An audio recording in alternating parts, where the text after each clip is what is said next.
evening, ladies and gentlemen. Namaskar. Uh, so today is the 16th of December, and tomorrow is the World T20 Cricket the Blind Finals, which will be played in Bangalore. So I just thought it was a good idea to go back memory lane and recount the stories from the past as far as how Cricket for the Blind, the World Cup came into being, the story behind that, and remember the events, the people, and the excitement that went into that first World Cup, which happened on in the month of November in 1998. It was the Kanishka World Cup, where 7 countries had participated, and South Africa beat Pakistan in the finals. So story will be in the story will be in 3 parts. Part 1 is when I talk about. Yes, we can hear am I you. heard? Okay, I thought I'd kind of put the thing off. No, we can hear you. Okay, so this will be 1968 to 1990, which is a quick story on how this cricket passion got into me. Then the next part of the story is 1990 to 1996, when we launched Cricket for the Blind in an organized manner in India, and the formation of the World Blind Cricket Council. And then 1996 to 1998, when we actually worked on the World Cup. So any event like this which starts, it normally is a difficult start. It's a tough journey. It's driven by passion and then a dream, and then you get into the actual execution of the dream. So it was in 1967-68, I was in class 4 when I heard somebody get up and say that Mansur Ali Khan Pataudi was named the captain of the Indian cricket team. That was the first time I ever heard about cricket, and that was the first time I ever heard about Mansur Ali Khan Pataudi. And soon after, there was a series between India and New Zealand, which was played in India, and many of us were introduced to the game of cricket for the first time, me, my friends, in a city called Hubli, which is in the north of Karnataka. And those days it was called Mysore State. And Mysore State and Mumbai were Bombay were the 2 strong areas of Indian cricket at that point of time. The Indian team was made of normally 5 or 6 players from Bombay and 5 or 6 players from Karnataka, and maybe 1 or 2 players from here and there. So that was the kind of passion which existed in those parts of India. And I was dragged into the game, and I started following the game. And very soon I realized that one of the problems India faced was no fast bowlers. And, as a child growing up, I wanted to be a fast bowler for India. And so that's how my baptism to cricket happened.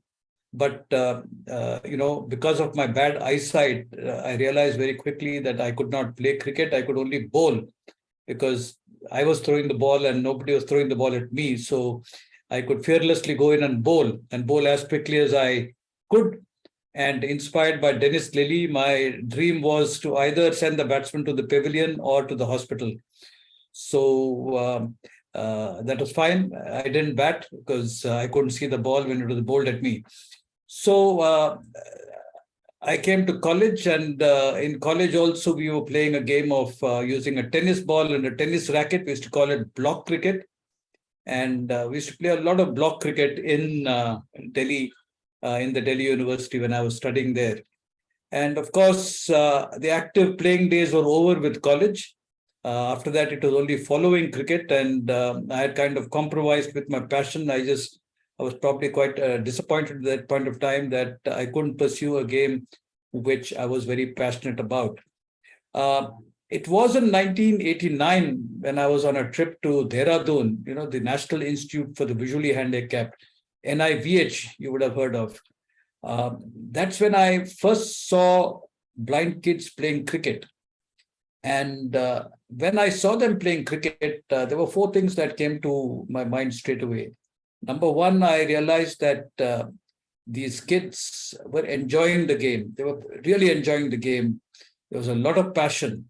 And each of those players in the ground had a name. Somebody was Azharuddin, somebody was Vishwanath, somebody was Gavaskar, somebody was Imran Khan, and each of them had their favorite player as their name. And the wicketkeeper was the commentator. He was also enjoying himself giving commentary. Commentary was not, it wasn't very accurate. It wasn't really describing what was happening in the middle. But, they were all having a great time. And the umpire, who was the PTI, physical training instructor, ML Mishra, who later on became a part of our cricket movement, he was telling me that these boys play cricket morning, evening, and night, whether only breakfast, classroom, lunch, and bad light would stop play. Bad light because the umpire could not see the ball. So that was a kind of passion. And there were fourth in mind, as I said, the guys enjoyed the game and they could play. There was skill. Secondly, I realized that this game, sports actually teaches people a lot of life skills. You learn to deal with people, you learn to deal with situations, you learn to plan, you learn how to work in a team, you learn how to deal with victories, you learn how to handle defeats, disappointments. There are good guys, there are bad guys, depending on who's performing and who's not performing. So there's a lot of interaction and learning that happens on the playing field. Besides, of course, physical fitness, mobility, all that is also part of learning when you're in the game. And thirdly, I realized that India is a game where cricket is a religion. And wherever you see, whether it is Bombay, whether it's Delhi, whether it's Bangalore, Hubli, if there are 5 people on the roadside or in a ground playing cricket, you will find people standing around and watching. So it's a great, and then media also covers cricket in a big way. So I realized this was a wonderful platform to actually promote sports, promote the talent and potential of people who are blind. And fourthly, I realized this could be taken to the international level. And I also recalled at that point of time, when we were growing up, radio was the main source of following cricket. There was no television at those days. And while listening to Test Match Special on the BBC, Test Match Special is the coverage of cricket, Internet Test cricket by BBC World Service. And there were a lot of legends who actually were commentators there, people like Brian Johnston, John Arlett, Christopher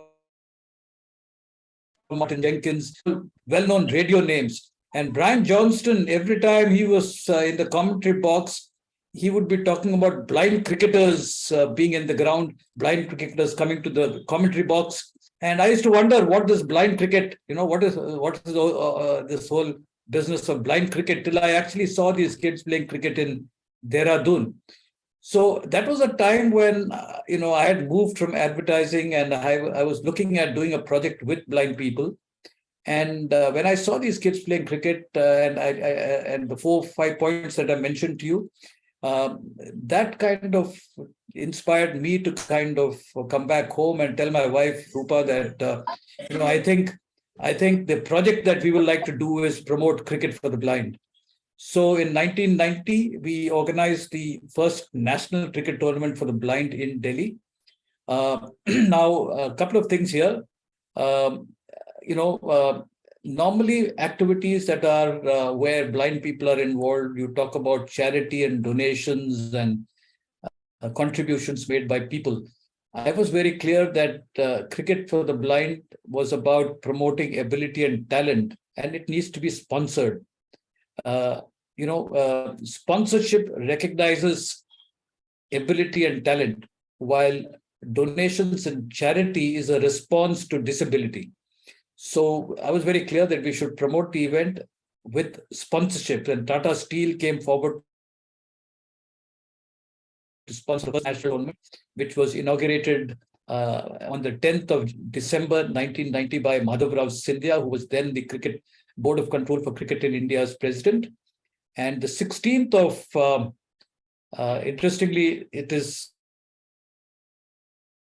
the same day, 23 years ago, when, not 23, sorry, 33 years ago, when Mr. Rajiv Gandhi, who was the leader of the opposition, and Rusi Modi, who was the CEO and executive director of Tata Steel, and Ramesh Chauhan, who was the chief of Parle Bottling, they were the chief guests, and they gave away the prizes on the finals, which was won by NIVH Dehradun, who beat Blind Welfare Society of Blind Welfare Center of Gujarat in the finals. So that was the first national tournament ever played in India. And the interest and excitement was huge. And the next year, we organized the tournament in Bangalore, which was won by Blind Welfare Center of Gujarat. And the third tournament was held in 1993 in Ahmedabad. So during the finals at Ahmedabad, which was played between Karnataka and Gujarat, I announced that in 5 years' time, we will raise the bar and hold a first ever World Cup of cricket for the blind. And that generated a lot of excitement around the country. A lot of people started asking us, how do we select, how do we get selected for the Indian team? What is the plan? There was a lot of, wherever one went, in blind schools or universities where blind people were studying or they were being trained, people were asking me, what are the plans, when and where will the World Cup happen? Of course, you're planning to have it in India, but where will it be held? And, what about the rules? Various questions. And so there was a lot of energy and enthusiasm at that point of time. And till 1993-94, though 3 national tournaments were held, there was no newspaper media coverage as such, very, very limited media coverage. There was only 1 or 2 articles that had appeared, one in the Bombay Midday and one in Times of India in Delhi. Otherwise, there was no media coverage. Nobody knew about the game. We had the teams, more than 19-20 teams playing in every tournament, and this number started increasing. Now, in 1993, a very significant event happened after I announced that in 5 years' time we'll organize the first World Cup. I was nominated and I got the Sanskriti Award. And when I got the Sanskriti Award, the media started asking me, what is this award for? And that's when I talked about cricket for the blind. And thanks to the Sanskriti Award, there was a lot of media coverage. And a lot of people started reading about the World Cup plan, reading about me and my work, reading about blind cricket and why blind cricket was being promoted, how the game was being played. There were photographs being published, there were stories, and it got a fair bit of exposure at that point of time. And I must also tell you that till 1993, the whole movement of cricket for the blind in India was being driven forward by me. And each time there was a tournament, I used to partner with an organization in a particular city. For example, when we held the second tournament in Bangalore, I collaborated with Sri Ramana Maharshi Academy for the Blind. So the teachers and the leaders of Ramana Maharshi Academy for the Blind and the volunteers that they would all be participating in the organizing of the event. The third tournament was held in Ahmedabad. So we collaborated and partnered with Blind Men's Association. So people like Mr. B.K. Panchal, Mr. Bhushan Punani, they were all kind of involved. And then there were a whole lot of people from Ahmedabad who actually got involved with the organizing. So every event, we had a new set of people who participated, and they were all part of the NGO with whom one collaborated in the city where the tournament was being held. There was no permanent, I was alone as far as the organizing of the promotion was concerned. But in 1993, when the Sanskriti Award came up, and with the press coverage, I happened to meet up with another cricket enthusiast called D. Ranganathan. I call him Murli. Mr. Ranganathan is a chartered accountant. He was a chartered accountant. He's still a chartered accountant, and he's was still playing cricket. Every Sunday he was playing cricket, and he was very passionate cricket lover. He called me up, and he said that he wanted to meet me. So we met in a restaurant in South Extension, and we spoke. And he said, "Look, I would like to get involved." So that was the first time when somebody came up and told me that he would like to get involved with the sport. So that was, and then 1994, we had divided the country into 4 zones. We had a South Zone tournament in Bangalore. We had the West Zone tournament, I think, which was held in Pune, or was it in Ahmedabad? I think it was in Ahmedabad. Then we had a East Zone tournament, which was held in Calcutta, a North Zone tournament, which was held in Aligarh, and then we had the Nationals in Delhi. So in the Nationals, Ranganathan and I, along with a whole lot of young, people from the Sunday Cricket Club of Ranganathan, they participated. And we got a whole lot of volunteers from St. Stephen's College, Delhi, who came forward to support us as volunteers during the tournament. And how it worked was 2 teams from each zonal tournament, the winners and the runners-up, qualified for the national finals. And the finals was played again on a league basis. And the finals was played between, I think, the team from Rajasthan and the team from Delhi at the railway stadium. And this was for the first time that the tournament, the national finals, was covered on Doordarshan, national TV. So it was seen all over the country. And there was a semblance of a group of people coming together to promote the sport. At this point of time, I must also tell you that you people must have heard the name of G.K. Mahantesh. G.K. Mahantesh is today the president of Cricket Association for the Blind in India. In 1990, he came as a member of the Ramana Maharshi Academy team to play in the first nationals. He was in shorts, and I still remember him. And he was a very passionate cricket lover, and there were a number of people like this from different parts of the country, young boys who loved cricket and would love not only play cricket but also talk cricket. So in the evening, after the matches were played, we would all meet in the camping grounds where everybody stayed. And there would be a whole lot of young boys and me and a couple of others sitting around, and we would be talking about cricket. We would be talking about Gavaskar, Kapil Dev, and the 1992 World Cup, which happened in Australia, which Pakistan won. So we would be having a lot of these conversations, which were very enjoyable. And even today, I remember those days with great enjoyment.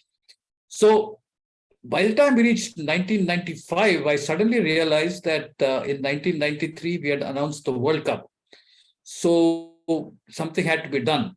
So at that point of time, we did not even know what countries blind cricket was played in. So except for England, because I had heard Brian Johnston, the cricket commentator, talking about cricket in England. So I knew that blind cricket happened in England, and I wrote to Brian Johnston in 1994-5, and he replied. He was an old man of 88, 89 at that point of time. Looking at his handwriting, one knew that he was very old because his handwriting was not steady. But he was very kind enough to send me the rules of the game in England, and also a little bit about history about the game in England, which he had started in the 1940s. And he also told me that the ball they used was like a mini football. It was a big ball, which you and I cannot hold in one hand. We'll have to probably use both our hands. They played with that, and they played overarm bowling. And there were clubs in different parts of England. So they played club cricket. And also the rules were given. So we had also collected rules from Australia. We had also collected rules from Pakistan, and so we had some rules, and we had our own rules also. So we started then writing. So the first thing I did was I sent faxes to all the embassies and high commissions where Test cricket was being played. So I sent faxes to Australia, New Zealand High Commission, to the British High Commission, to the South African High Commission, Sri Lanka, some of the Caribbean islands. The West Indies, as you know, is a group of countries. Jamaica is an independent country. Barbados is an independent country. Guyana, the Leeward Islands, the Leeward Islands, they're all independent nation islands. So I sent letters to all of them saying that we are planning to organize a World Cup in India in 1998, and we would like to invite the blind cricket team of your country to participate in this World Cup. And so, having said this, the first country that responded was Australia. I had sent the fax out at 6 in the morning, and by 6:30 I got a fax from the Australian High Commission. The High Commissioner was one Mr. Laurie. He said that it's a great idea, and he said that he has written to the Australian Blind Sports Council, who would get in touch with me. And sure enough, in half an hour's time, I got a call from the Australian Blind Cricket Council, Blind Sports Council, saying that somebody from the Australian Blind Cricket Council will get in touch with me. By 9 o'clock in the morning, I had connected with Mr. Trevor Vero, who was the administrator of the Australian ABCC. And he asked me a few questions, and he said, we have the general body of the Australian Blind Cricket Council happening in October of 1995 in Sydney. And he asked me whether I would be willing to go. So I said yes. And likewise, I think a few months later, we had also got some exciting letters from other high commissions promising me that they will connect me with people in that. So now, when the Australian Blind Cricket Council had invited me, I said, now we have to go to Australia. I don't have the money, because it costs, those days, the air ticket from Delhi to Sydney and back was around 30,000 rupees. And that was big money, and I didn't have the money. So I wrote to the Australian High Commissioner and said that, the Australian Blind Cricket Council has invited me for a meeting, but I don't have the money to go. So you have any ideas? So he told me about the Australia-India Promotion Council, and he said that, they will, you write to them and give them a proposal, and we'll see what happens. So cut a long story short, the Australian Blind Cricket, Australia-India Promotion Council, they thought it was a good idea to bring the two nations together on the blind cricket platform. So they said that we will sponsor your travel. So I went to Sydney. I spent 2 days there with the ABCC, made a presentation about the idea of the World Cup in India. And they kind of said that, look, we are happy to be part of this and we would like to participate. So we decided that in September 1996, we would organize an international conference on blind cricket in Delhi. So this was the first ever conference of the for international blind cricket. And so we drew up a list of countries we wanted invited. And the Australians said that we will bring the New Zealand people also along. And I told them that I will try and get the people from England, South Africa, Sri Lanka, Pakistan, and any other country along. So I came back, and then in 1995, the following year in March, I connected with British Blind Sports, who also said, you'll need to come and talk to us, and we'll see and discuss matters. So British Airways sponsored my travel to London. In June of 1996, I went to London. I met with the people from the British Blind Sports Cricket Committee. I spoke to them and talked to them about the cricket and about the conference in September. And they said, we will come. And incidentally, during that visit, that was the first time that I ever saw the JAWS software, the screen reading software. I saw a blind person using the software. It was amazing to see that, because I was seeing it for the first time. And it was really inspiring And that was a revolution in my life because it changed the way I lived my life, screen reading software. This was 1996 in June. So we managed to get people from South Africa, and managed to get people from Pakistan and Sri Lanka. And we had this conference at the YWCA in Delhi. It was a 2-day conference. There were 3 things that we discussed. One was the rules, because in every country, the rules were different. And in Australia, they used a ball which was made of cane, and it was shaped like a big egg. And in Pakistan, the game was played with a ball which was much bigger. It was bigger than the Indian ball, and it never bounced. It only rolled. In Sri Lanka, they played with the Indian ball. In England, as I told you, it was a size 3 football. So it was a small football that they used as a ball. So the balls were different. The rules were different. So the first task in this 2-day meeting was to standardize the rules of play. Now, I'll just pause here for a moment and I'll cut the story to another plane, because while we were talking about the World Cup and all that, and I was talking to various journalists and so on.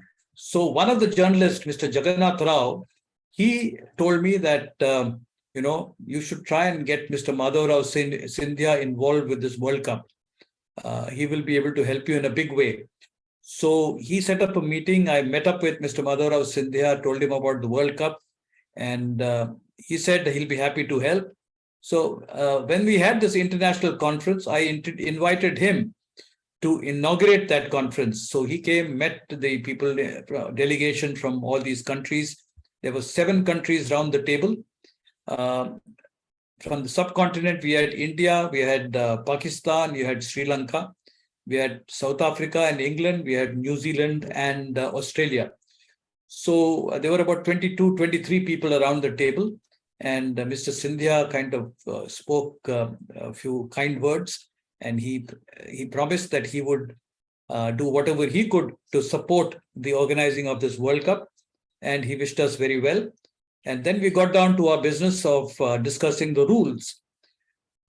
So what I had done, I and my friend Ranganathan, and then there was one R.S. Bansal, who was the sports instructor at Blind Relief Association in Delhi, Mr. B.K. Panchal, who was from Ahmedabad, and M.L. Mishra. We had actually drawn up a paper where we had studied the rules of the game in Australia, Pakistan, India, and England.